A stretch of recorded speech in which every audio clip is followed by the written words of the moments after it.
La Iglesia de Cristo Hermoso Jesús en Villanueva te invita a escuchar el mensaje de la Palabra de Dios en labios de nuestro pastor general Jorge Luis Álvarez Mazariegos. Deseamos que este tiempo sea de bendición para usted y su familia. Vamos a la carta del apóstol Pablo a los Hebreos, en capítulo 12, por favor. Vamos a leer ahí 3 versos donde vamos a centrar nuestro consejo, nuestra meditación esta mañana. Quiero decir, mientras usted encuentra el pasaje, que hemos estado, ¿qué se dice? Compartiendo acerca de lo que es la iglesia. Lo que usted como iglesia de Jesucristo significa. Lamentablemente hoy en día la religiosidad ha hecho que las personas pierdan el interés por conocer realmente lo que representa ser iglesia de Jesucristo, ser cuerpo de Jesucristo. La religiosidad aglutina desde creyentes hasta convencidos, hasta, ¿qué diría yo? Tal vez emocionados, a mucha gente. La religiosidad aglutina a muchas personas, pero la iglesia de Jesucristo, el cuerpo de Cristo es uno. Y tenemos nosotros que considerar que el ser iglesia de Jesucristo y el ser iglesia delante del Padre es un privilegio aparte, es un privilegio muy, muy especial. Capítulo 12 de Hebreos, en su verso número 22, 23 y 24, dice de la siguiente manera: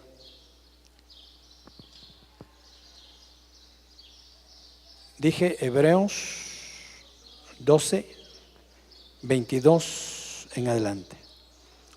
Sino que os habéis acercado al monte de Sión, a la ciudad del Dios vivo, Jerusalén la celestial, a la compañía de muchos millares de ángeles, a la congregación de los primogénitos que están inscritos en los cielos, a Dios, el juez de todos, a los espíritus de los justos hechos perfectos, y a Jesús, el mediador del nuevo pacto, y a la sangre rociada, que habla mejor que la de Abel. Hasta ahí la lectura. Oramos. Padre nuestro, te damos gracias esta mañana por darnos la oportunidad una vez más de estar en el templo para poderte entregar nuestras acciones de gracias y asimismo, Señor, escuchar ese consejo necesario para el desarrollo de nuestra vida espiritual. Te agradecemos, Señor, que podemos compartir y tener comunión con los hermanos y hermanas de esta congregación. Agradecemos, Padre, que escuchas nuestras oraciones, las cuales van dirigidas, Señor, en pro de aquellos que tienen una necesidad. Así como lo pedimos, Señor, por la restauración de las personas que están recuperándose de alguna situación física.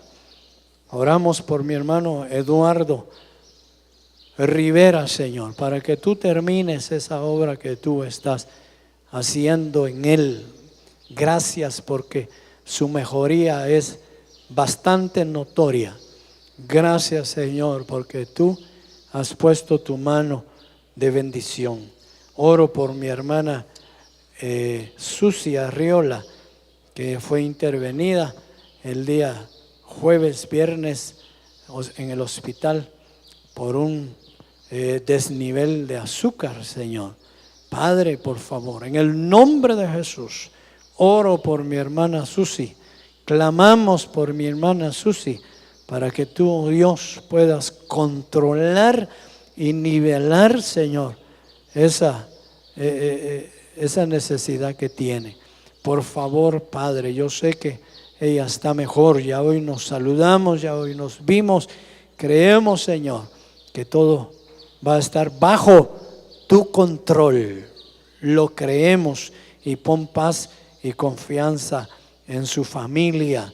Por favor, oramos por Wilson Mérida, hijo de mi hermana Normita, también para que esos resultados sean satisfactorios. Por favor, mi Dios, tú puedes hacerlo. Oramos por la mamá de mi hermana Patti, que está aquí con nosotros. Gracias, porque la semana pasada orábamos por su salud. Por favor, Señor, es una bendición tenerle en la congregación, saber que tú, oh Dios, estás interviniendo de una manera preciosa en su vida. Gracias te damos también por cada uno de mis hermanos y hermanas que nos visitan. Yo sé, mi Dios, que tú tienes un propósito con cada uno de ellos y de ellas. Cúmplelo, Padre, por favor. Te lo suplicamos en el nombre de nuestro Señor Jesucristo. Amén y amén. Siéntese, por favor. Gloria a Dios. Bueno, como dije anteriormente, estos domingos hemos estado compartiendo acerca del nuevo nacimiento, ya que entre semana hemos estado viendo el tema de las primicias. ¿Qué son las primicias delante del Señor? No estoy hablando de cosas materiales, no estoy hablando de frutos terrenales, sino estoy hablando de las primicias del Evangelio, de las primicias de ese trabajo maravilloso, ese ministerio lindo que nuestro Señor Jesucristo vino a desarrollar en su tiempo aquí en la tierra. La Biblia nos deja ver de que Dios consideró necesario hacer algo por la humanidad. La humanidad estaba angustiada, la humanidad estaba totalmente frustrada, era esclava del pecado, esclava de asuntos que no edificaban en absoluto, y Dios en su amor y su misericordia, como lo dice ese conocidísimo verso que hasta los niños lo conocen, ¿verdad? De Juan 3:16, porque de tal manera nos amó Dios. Por eso envió a Jesucristo, para que Él al venir nos rescatara de una vida de pecado, de oscuridad y de muerte. Porque aunque muchos lo nieguen, después de la muerte física empieza la verdadera vida del alma. El cuerpo muere, el cuerpo desaparece, pero el alma y el espíritu viven eternamente. El alma del hombre tiene que rendir cuentas, el alma del hombre tiene que ser enviado a un lugar de eternidad, el espíritu del hombre tiene que volver al Padre de los espíritus. ¿Qué hará el Señor con el espíritu nuestro cuando muramos? No lo sabemos, pero el espíritu Él nos lo dio para mientras estamos aquí. Por eso no negamos de que somos cuerpo, alma y espíritu. El cuerpo muere, la misma escritura dice de que fue tomado de la tierra, fue barro, fue formado el cuerpo y en eso terminará, en tierra. Pero el alma de la persona es eterna. No le creamos entonces a los que nos dicen comamos y bebamos, ¿verdad? Que luego moriremos y se acabó todo. No se acabó todo. Después de la muerte física, el alma sigue su proceso, sigue su eternidad. Entonces Dios, preocupado por eso, envía a Jesucristo para que Jesucristo venga a salvar, a rescatar, a liberar el alma perdida, el alma necesitada. Esos son los frutos que el Padre quiere recoger como primicias. Esos son los frutos que Dios quiere recibir en aquel día de la redención total. Y esos frutos primeros, porque eso quiere decir primicia, quiere decir frutos primeros o los primeros frutos. Será la iglesia gloriosa, preparada, que será llevada en el arrebatamiento cuando nuestro Señor Jesucristo aparezca en las nubes y tome para sí a una iglesia para llevarla al Padre, y la presentará al Padre y le dirá al Padre: este es el fruto primero de tu amor hacia la humanidad. Porque es cierto, no negamos que Jesucristo hizo el sacrificio. Jesucristo fue a la cruz del Calvario. Jesucristo derramó su sangre. Y nosotros decimos: ciertamente por Cristo somos salvos, por Cristo somos libres. Pero déjeme decirle, esa su salvación, esa su libertad nació primero en el corazón del Padre, en el corazón de Dios, en el corazón que te formó un día, en el corazón que te creó. Porque Él es creador de todo lo que hay en el cielo, en la tierra y debajo de la tierra. Aleluya.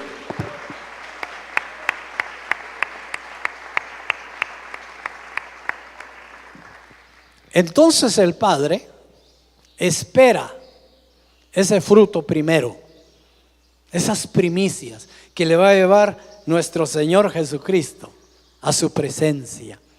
Pero estábamos diciendo y llegamos a la conclusión que ese fruto primero, que esas primicias no son más que la iglesia gloriosa que va a ser arrebatada.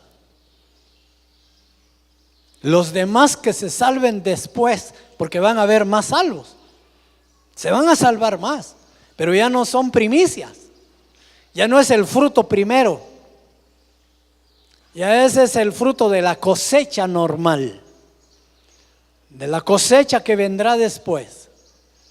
Pero cuando hablamos de primicia, cuando hablamos de fruto primero, obviamente estamos hablando de una iglesia, como la describe Efesios: sin mancha, sin arruga, irreprensible. ¿Cómo podemos nosotros alcanzar una preparación tal? Primero, lo primero, como le dijo el Señor Jesús a Nicodemo: Nicodemo, te felicito porque me identificaste. Porque le dijo maestro. Nicodemo, te felicito porque predicas la palabra y conoces las escrituras. Eres maestro, te felicito. Pero Nicodemo, hay una necesidad grande dentro de ti. Necesitas nacer de nuevo. ¿Ya se imagina usted el impacto que sufrió un maestro de la escritura, un religioso de aquel tiempo, que conocía la escritura, que conocía a Jesús, que le dice: Señor, lo que tú haces, solo alguien que viene de Dios lo puede hacer? O sea, lo estaba reconociendo. Pero aún así, había una tremenda necesidad en él. Había una falta de algo que le dijo el Señor: Nicodemo, ¿quieres, así como me conociste a mí, el Salvador, el Maestro, así como me conociste a mí, ¿quieres conocer el reino de los cielos? ¿Quieres entrar al reino de los cielos? Necesitas nacer de nuevo. Y nacer de nuevo, como lo dijo el mismo Señor Jesucristo, implica nacer del agua y nacer del Espíritu. Cuando nosotros predicamos el Evangelio, anunciamos que Jesús perdona los pecados y que hay que reconocerlo como nuestro Salvador. Pero inmediatamente que nosotros reconocemos a Jesús como nuestro Salvador, inmediatamente necesitamos bautizarnos en agua. La Escritura dice claramente que el que creyere en Él y fuere bautizado, será salvo. Ahí viene el primer paso trascendental para el hombre, que está dando testimonio, que está declarándose, que está aceptando y creyendo en el Evangelio de Jesucristo y que recibe a Jesús como su Señor y Salvador. A veces lo limitamos mucho con levantar la mano. A veces limitamos mucho esa parte tan importante con pedir que alguien ore por nosotros. Y sí, estoy de acuerdo, va, pues está bueno. Sí, creo, ya estuvo. Pero pasan los días, pasan los meses, pasan los años y no nos bautizamos en agua. Y nos invitan. Si alguien desea bajar a las aguas del bautismo, avísenos. Si alguien va a bautizarse, ahí está el bautisterio, ahí están los hermanos. Pasan los días, pasan los cultos, pasan los meses y no lo hacemos. ¿Por qué? Probablemente porque ignoramos las Escrituras. Probablemente porque no estamos totalmente convencidos de lo que estamos haciendo. O probablemente porque en nuestro interior hace falta una convicción real de que queremos empezar una vida diferente. El bautismo en agua no es más que dar testimonio a ángeles, espíritus que se mueven en los aires, a personas en la tierra y delante de Dios y delante del Espíritu de Cristo, de que estamos aceptando una vida diferente, que estamos dispuestos a morir a una vida pasada, que estamos con el anhelo de ahora tener una conducta diferente. Por eso decimos que lo que significa el bautismo en agua es entrar al agua. Cuando lo sumergen a uno en el agua, le está diciendo uno adiós al mundo. Por eso me gusta mucho ese canto que cantamos cuando se bautiza. Adiós mundo, que hasta ayer estuve en ti. Adiós mundo, que hasta ayer estuve. Pero algo que tú sientes, algo que tú decides, algo que tú quieres, algo que en tu interior está gimiendo, está suplicando. Nosotros aquí hemos tenido que bautizar a algunos hermanos y hermanas por segunda vez. Lo hemos hecho. Se han acercado conmigo y me dice: hermano pastor, ¿me podría yo bautizar otra vez? ¿Y a qué se debe? Le digo, porque tampoco se trata de estarse uno bautizando. ¿A qué se debe? Pues se debe a que cuando yo lo hice sin conciencia de lo que estaba haciendo. Y como lo hice sin conciencia de lo que estaba haciendo, viera que he tropezado mucho, viera que he fallado demasiado, viera que me encuentro débil, viera que necesito empezar de nuevo, pero a veces lo hago, a veces empiezo, a veces tomo la decisión, pero a los pocos días, hermano, vuelvo a ser el mismo, vuelvo a ser la misma. ¿Qué me está pasando? Yo quisiera empezar de nuevo, quisiera bautizar. Con mucho gusto, le digo yo. Claro que sí. A ver, vístanla y al agua. Vamos, ¿Usted es consciente ahora de lo que hace? Sí, me dice, hoy sí. Muchos probablemente se han bautizado sin una conciencia real de lo que están haciendo. A veces por complacer a papá o mamá, o a veces por complacernos nosotros mismos. Como todos se bautizan, ahí voy a hacer cola yo también, ¿verdad? Y nos ponemos a hacer la colita. ¿Y qué se sentirá? Que lo metan a uno ahí en la piscinita. Y ay, me gustaría ver qué pasa. Y se meten a la piscinita, pero realmente no ha habido una convicción real de qué es lo que yo quiero. Y es sencillo. El bautismo en agua, como estoy diciendo, es decirle adiós a este mundo, como lo describe la Escritura. Desvístanse del viejo hombre, despójense de esas viejas vestiduras de inmundicia, de pecado, y vístanse del nuevo vestido creado según Dios. Óigame, creado según Dios.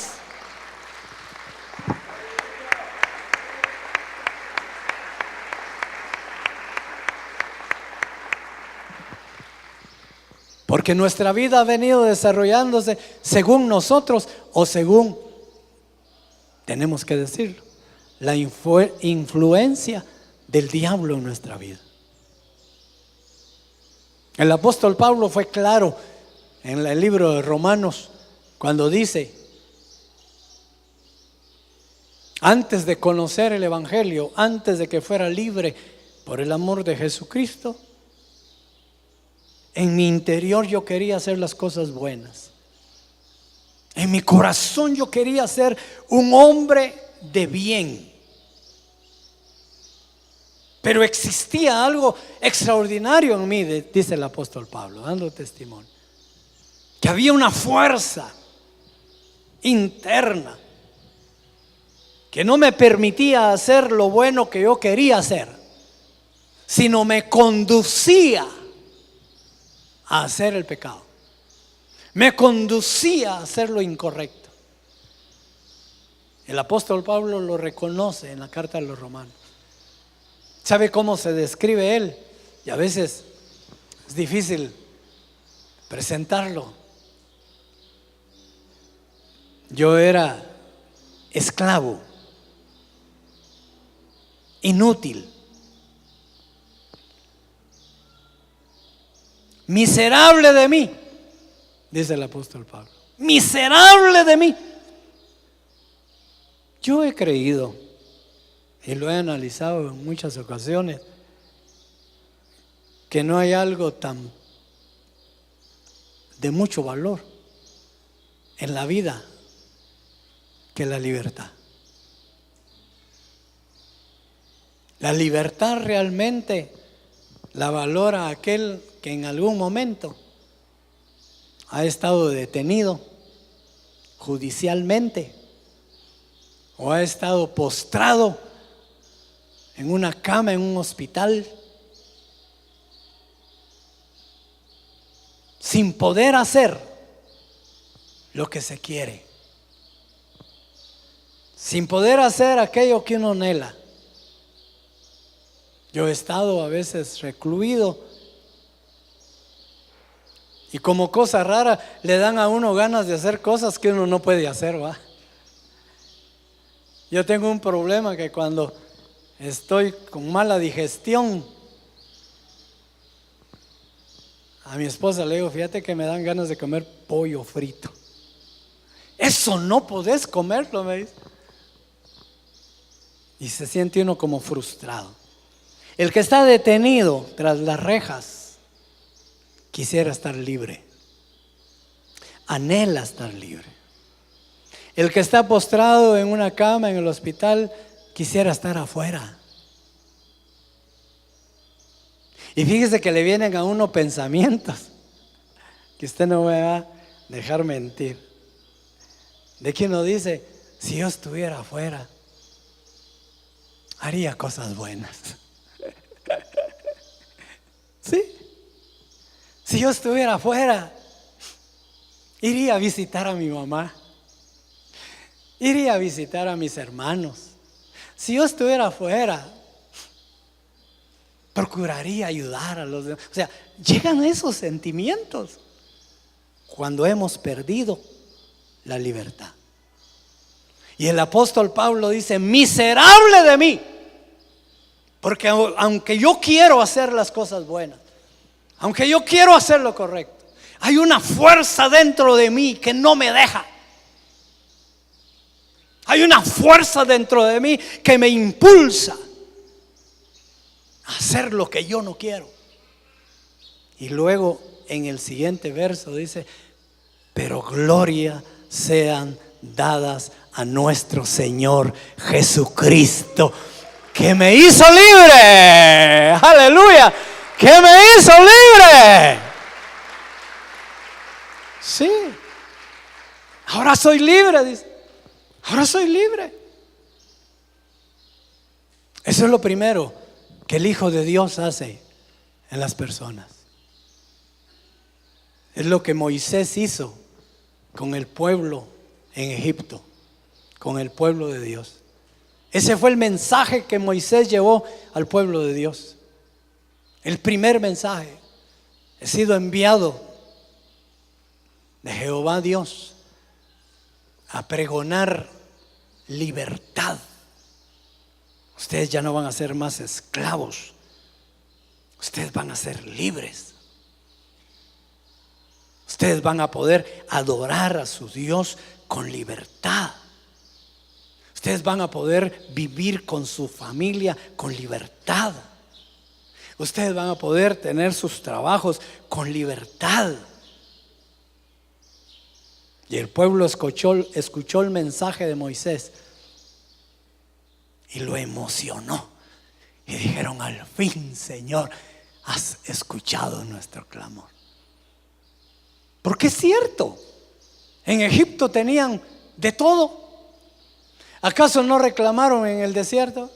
Allá en Egipto teníamos esto, teníamos lo otro, teníamos aquello, no nos hacía falta esto, en abundancia aquello. Aquí en el desierto solo maná y solo maná y solo maná. Sí, es cierto que en Egipto tenían muchas cosas, pero eran esclavos, no eran libres. Óigame, no eran libres. Jesús lo primero que hace es hacerte libre.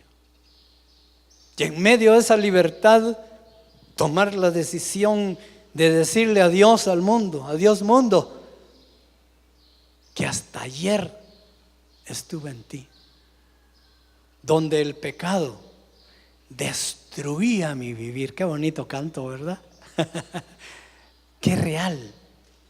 Adiós mundo, que destruías mi vivir, destruías mi vida. Me dabas de todo, pero me quitabas el doble. Me dabas un pan, pero me agarrabas a garrotazos, ¿verdad? Me dabas alegrías, pero el día siguiente con la resaca estaba ya todo acabado. Adiós mundo. Entonces se introduce al agua. Gracias a Dios no nos dejaron ahí, ¿verdad? Ni nos dejan ahí, sino que inmediatamente nos sacan del agua. ¿Qué significa eso? Una novedad de vida, una vida nueva, según la voluntad de Dios. Ya no somos nosotros. Cuando salimos del bautismo en agua, ya no somos nosotros. Ya le decimos: Señor, aquí está mi vida. Entonces ya venimos, empezamos a leer su palabra, empezamos a escuchar su voz, el Espíritu Santo nos empieza a dirigir. Porque yo le voy a decir, todos tenemos una parte muy interesante que se llama conciencia, ¿verdad? Usted la ha mencionado en algún momento. Ese fulano no sé qué, ni conciencia tiene, me cobró el doble por esos aguacates. Sabemos que hay una conciencia. Sí, esa conciencia es la que Dios toma posesión de ella inmediatamente. cuando nosotros empezamos una nueva vida. Y entonces cuando nos estamos desviando, cuando estamos haciendo cosas que no están correctas para nuestra vida, porque mire, hermano, yo le he dicho ya hace 40 años atrás, si yo me pierdo o si yo me salvo, Dios es el mismo Dios.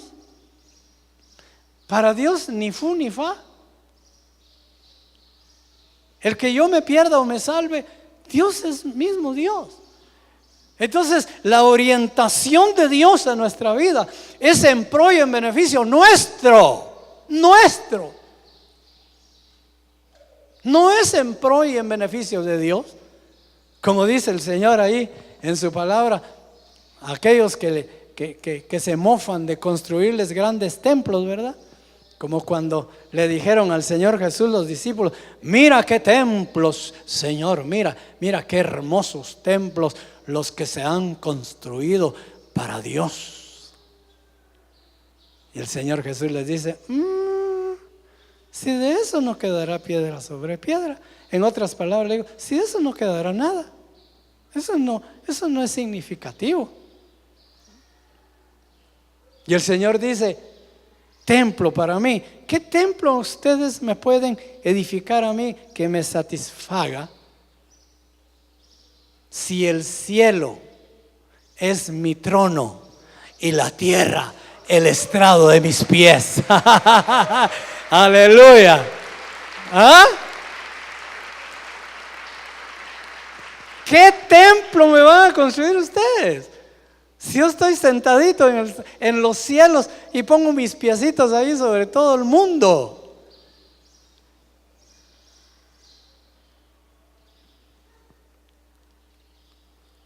El bautismo en agua es muy importante, aprovechando. Pareciera una doctrina básica, ¿verdad? Pareciera doctrina de niños recién nacidos, pero es que es necesario o recordar o hacer conciencia a aquel que ya vino y dijo: sí, cómo no reconozco que Jesús puede perdonar mis pecados, cómo no, Él murió en la cruz y derramó su sangre para perdonarme, sí, cómo no, acepto, gracias Cristo, te acepto en mi corazón. Sí, pero no se ha bautizado en agua todavía. Esto le falta, porque la Escritura dice: el que creyere y fuere bautizado será salvo. Tiene que bautizarse. Bueno, Jesús le dijo a Nicodemo, entonces ya dejamos a Nicodemo y a Jesús a un lado ahí por mucho tiempo. Jesús le dijo a Nicodemo: Nicodemo, tienes que nacer de nuevo, porque si no naces de nuevo del agua y del Espíritu, no puedes entrar al reino de los cielos. Entonces viene después un nuevo nacimiento, un nuevo bautismo, y ese bautismo se llama bautismo del Espíritu Santo. El nuevo nacimiento, la nueva criatura. Porque todavía cuando nosotros ingresamos al agua y salimos del agua, somos los mismos todavía. Claro, con conciencia diferente, con una fe diferente. ¿Cómo no? Tengo fe, creo en Jesucristo, ¡pum!, me bauticé y ya salí. Pero necesito que esta naturaleza sea cambiada. Entonces viene el bautismo del Espíritu Santo, que dice el Evangelio de Juan, capítulo 1, que somos criaturas no nacidas por voluntad de hombre, por voluntad de sangre, ni por voluntad de varón, sino por la bendita voluntad del Dios creador de los cielos y de la tierra. Es necesario entonces el nuevo nacimiento. El nuevo nacimiento, que es una creación con una participación divina. A Jesús le llamaban el Hijo del Hombre. A Jesús le llamaban el hijo de José el carpintero. A Jesús le llamaban el hijo de María. Pero Jesús fue obra de un engendramiento divino, espiritual del Padre. Y cuando hablamos de primicias y cuando hablamos de heredar el reino de los cielos, estamos hablando también de ser herederos de Dios y coherederos con Cristo. Y para ser coherederos con Cristo, tenemos que ser parientes de Él, hermanos de Él. Cuando en una familia hay 4 o 5 hermanos y papá, vive solo papá, pero papá muere y deja la casa donde viven todos intestada. Quiere decir que no se la dejó a ninguno de los 5. Los 5 son dueños. Los 5 tienen derecho a la herencia. Los 5 pueden participar. ¿Por qué? Porque son hijos del mismo Padre. ¿Usted quiere heredar el reino de los cielos juntamente con Cristo? Tiene que ser hermano de Cristo.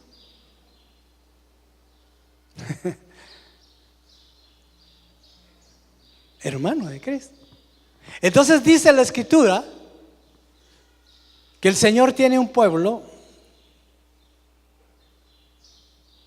que no es nacido por voluntad de carne ni sangre, sino por voluntad de Dios. A estos Dios les permite un nuevo nacimiento espiritual, en donde aunque somos humanos, tenemos la naturaleza de Dios, porque el Espíritu de Dios está en nosotros.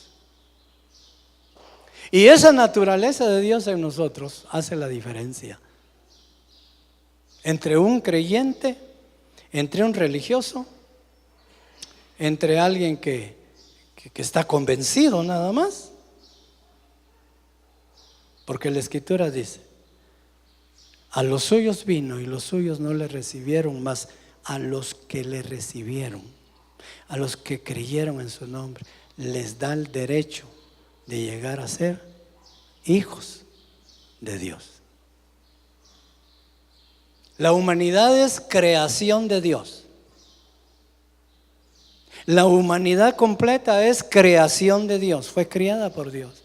Pero dentro de la humanidad hay una parte especial que son hijos de Dios.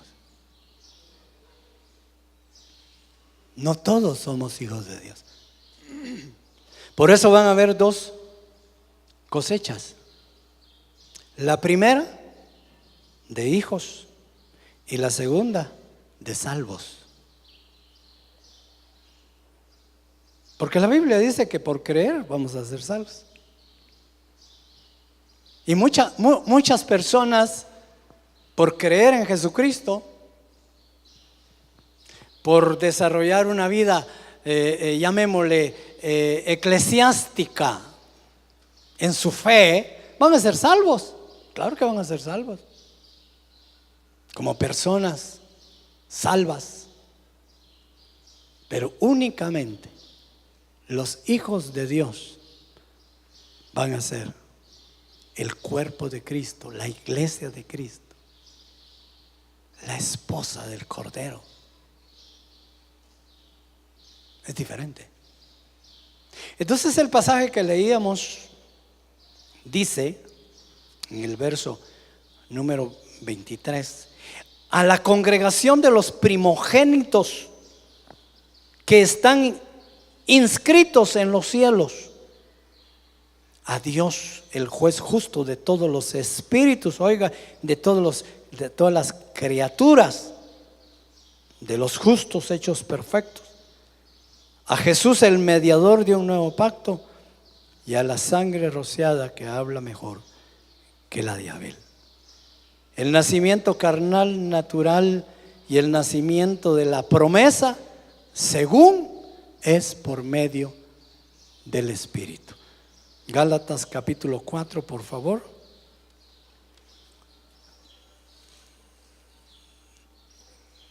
Gálatas capítulo 4, verso 21 en adelante, dice así, voy a leer nada más.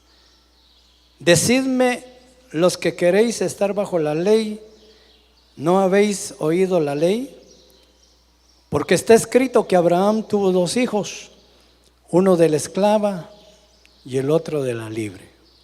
Pero el de la esclava nació según la carne, mas el de la libre por la promesa. Lo cual es una alegoría, pues estas mujeres son 2 pactos. El uno proviene del monte Sinaí, el cual da hijos para esclavitud. Este es Agar, porque Agar es el monte Sinaí en Arabia y corresponde a la Jerusalén actual, pues esta junto con sus hijos está en esclavitud. Mas la Jerusalén de arriba, la cual es madre de todos nosotros, es libre, porque está escrito: regocíjese, oh estéril, tú que no das a luz, prorrumpe en júbilo y clama, tú que no tienes dolores de parto, porque más son los hijos de la desolada que de la que tiene marido. Así que, hermanos, este es el mensaje, nosotros como Isaac somos hijos de la promesa, pero como entonces el que había nacido según la carne perseguía al que había nacido según el Espíritu, así también ahora. Mas ¿qué dice la Escritura? Echa fuera a la esclava y a su hijo, porque no heredará el hijo de la esclava con el hijo de la libre. De manera, hermanos, que no somos hijos de la esclava, sino hijos de la libertad. Qué maravilloso. Aquí hay una llamada en donde tenemos que tomar decisiones nosotros, que lo hemos estado hablando ahorita, de despojarnos del viejo hombre. Aquí hay una llamada muy interesante. El hijo de la carne con el hijo de la promesa están juntos. Y usted y yo tenemos parte humana de carne y parte espiritual, porque nuestra redención total todavía no ha sido. Nuestra redención total, como lo dice la Escritura, será en aquel momento del arrebatamiento, cuando todos seremos transformados en algo divino. Hoy tenemos una habitación con 2 naturalezas: la naturaleza humana carnal y la naturaleza espiritual. Como decía un pastor hace muchos años ya, hay una guerra interna entre el espíritu y la carne. Yo no he creído que el espíritu se preocupe de la carne, pero así se podría pensar. Yo más creo que la guerra está en nuestra mente y en nuestro corazón. Yo más creo que la guerra está en nuestras decisiones. Yo creo que la guerra está en nuestra convicción de fe, en nuestras percepciones, en nuestra entrega, en nuestra responsabilidad con Dios, en nuestro amor por Dios. Ahí está la guerra.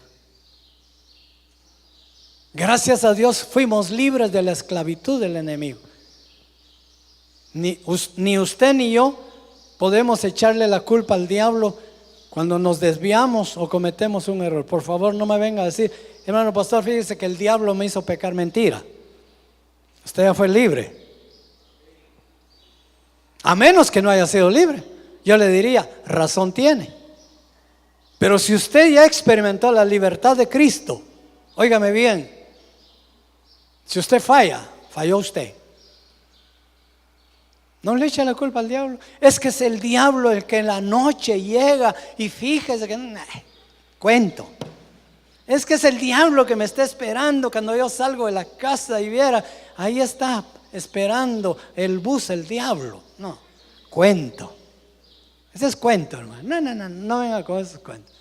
Es que el diablo, hermano, allá en la oficina, viera cómo se me acerca el diablo. No, no es el diablo. Mentira.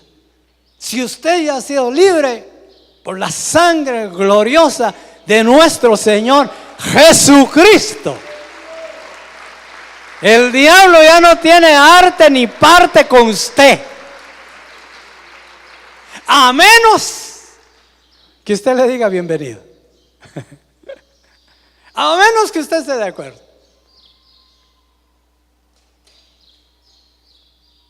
Si tuvo el atrevimiento de acercársele a Jesús y de motivarlo a que pecara contra su padre, contra él. Si haces esto, esto y esto, tienes hambre, convierte estas piedras. Súbete al pináculo del templo, mira, y te tiras, que tú crees que el Padre va a enviar ángeles. El Señor lo oyó. Y que agradezca al diablo que el Señor lo oyó. Yo le aconsejo a usted que ni lo oiga. El Señor lo oyó. ¿Qué dices? Ajá. Y empezó el Señor por la palabra a contestar. Yo solo debo honra a Dios. Yo solo debo obediencia a mi Padre, no a ti. Y tuvo que oír al diablo. Dice la Escritura, resiste al diablo. ¿Qué es resistir al diablo? Que cuando te invita le dices no gracias. Cuando te quiere llevar le dices no gracias.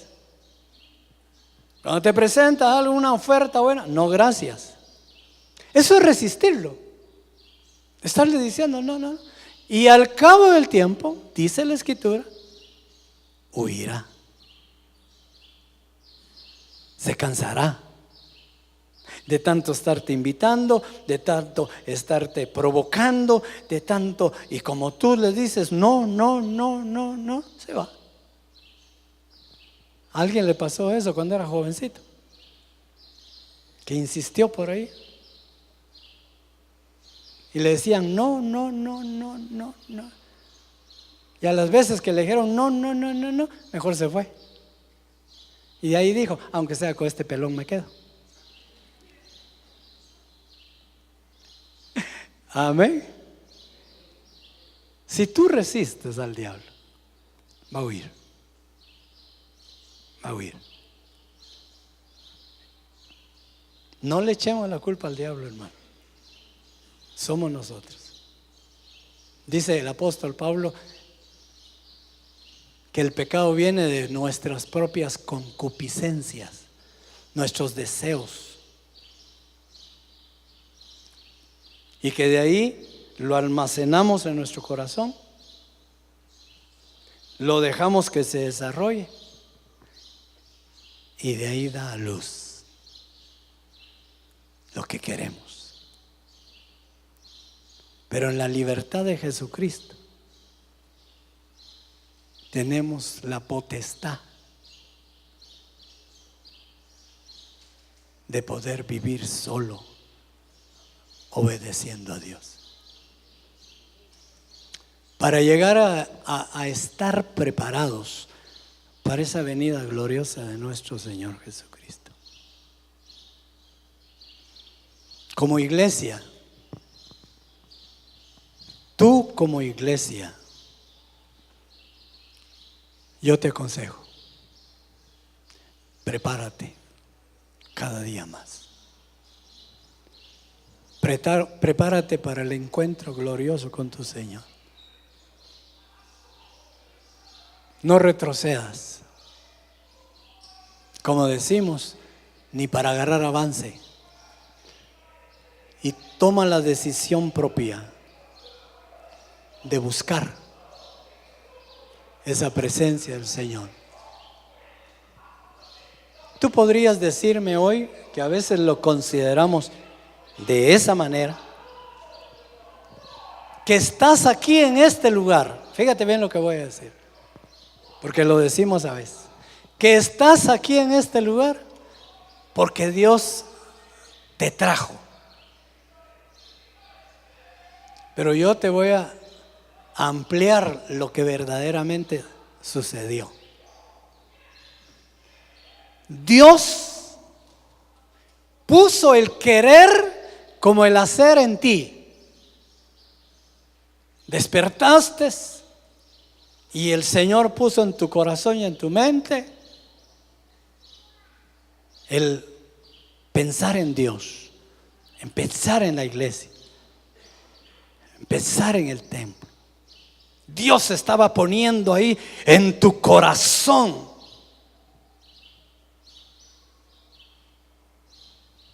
Pero el que tú estés aquí, lo decidiste tú mismo. El que tú estés aquí, óyeme lo que te digo, lo decidiste tú mismo.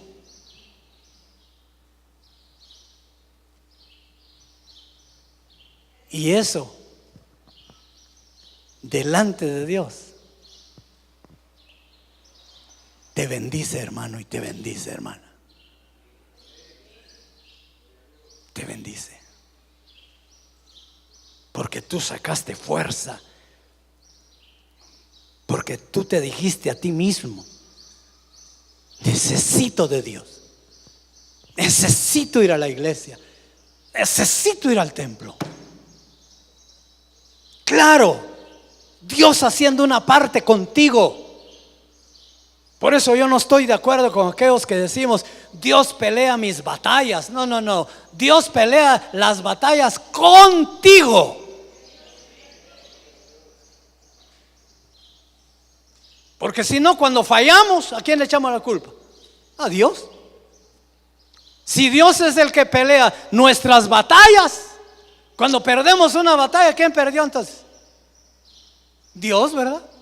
¿Y usted cree que Dios va a perder una batalla? Él pelea con nosotros. Como cuando David se enfrentó a Goliat y agarró su onda. Yo no vengo solo, le dijo, porque Goliat lo estaba como humillando. Ay, Dios, esa personita tan chiquita, porque Goliat era grandote. Ese muchachito se enfrenta a mí. Almuerzo para los perros vas a hacer, le dijo. Ahí vas a ver, no sabes con quién te estás metiendo. Porque porque Goliat veía lo humano. Goliat estaba viendo a la persona solamente y con su onda, ¿verdad? En cambio el otro con escudo, con coraza, con yelmo, con espada, Ay, Dios, ¿cómo te vas a enfrentar a mí, hombre? Y David dijo esto: yo no voy solo.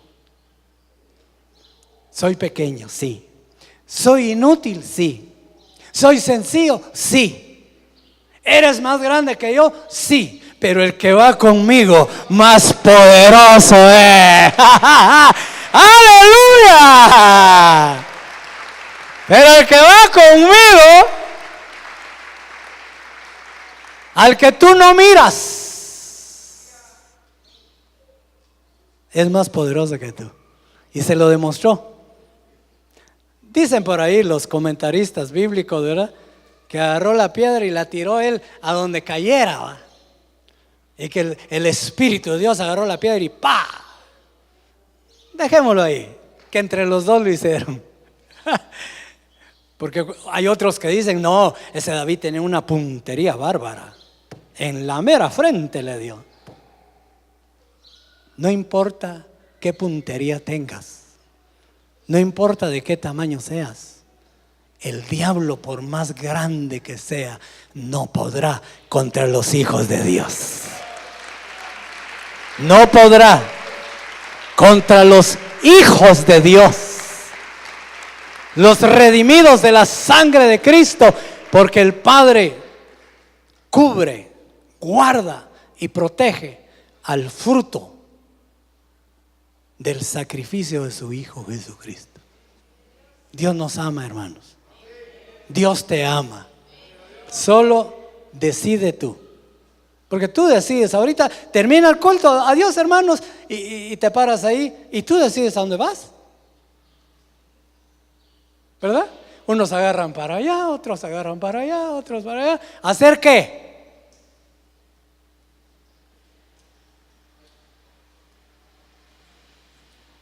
Tú decides. O estás bajo la obediencia de Dios para ser vencedor, o te sales y estás derrotado.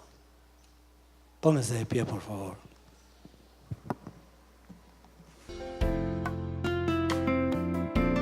Ha sido un privilegio para la Iglesia de Cristo Hermoso Jesús contar con su atención.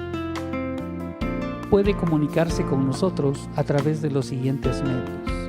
Que Dios le bendiga.